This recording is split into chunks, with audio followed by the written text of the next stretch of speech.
Pagsisikap sa trabaho. Ito ang tanging nakikitang paraan ni Isidro upang makawala sa gapos ng kahirapan. Bata pa lang kasi si Isidro ay nakita na niya ang hirap ng buhay sa kanilang probinsya. Ang mga negatibong nararanasan at naririnig niya ang nagsisilbing hamon sa kanya upang abutin ang tugatog ng tagumpay. Ganun ang motivation ng buhay. Parang ayaw parati na lang ganun na nasa kahirapan. Nakikita ko po yung situation po sa amin, sa parents ko, mga relatives nila, kapitbahay namin.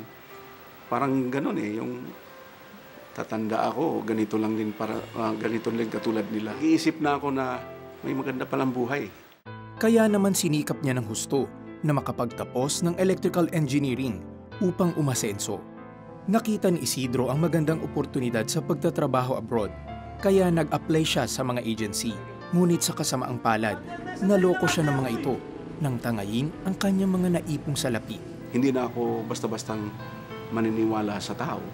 Dahil talaga pong naging friend ko nga itong mga taga-agency na yan, ba't niluloko pa rin ako Nasa kasawiang palad siya sa mga kumpanyang pinasukan nang minsang anyayahan siya ng kanyang kasintahan sa isang church service. Dito biglang lumambot ang puso ni Isidro. Ang kawalan niya ng tiwala sa mga tao ay napalitan ng paniniwala at pananalig sa Diyos. Galak na galak ako. Isipin mo na parang nasasagot lahat yung katanungan ko that there is a God na talagang by faith natanggapin mo.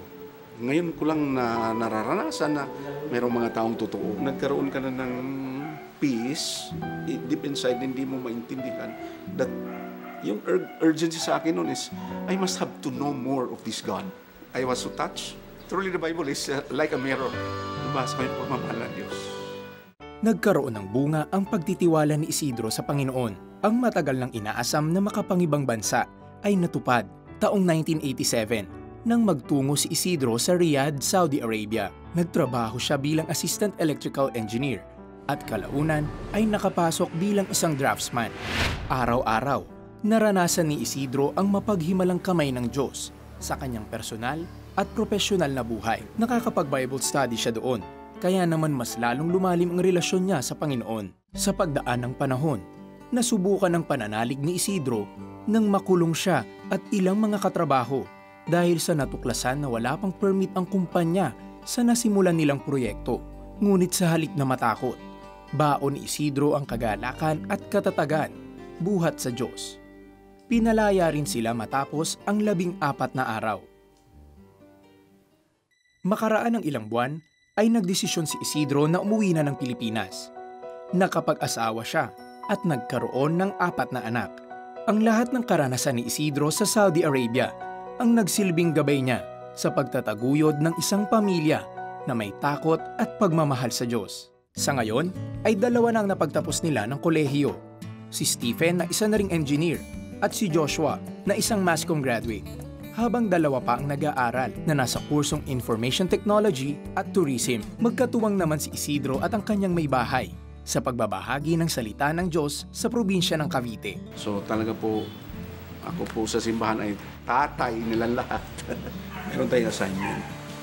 Tayo gagamitin ng Diyos para mundong ito will be filled of the knowledge of the glory of the Lord. How ni-raise up kong pamilya ko, sigurado akong ganun din pagre-raise up nila sa pamilya nila. Nakaboto na ba kayo sa paborito niyong nominadong kwento sa ating Huwarang OFW?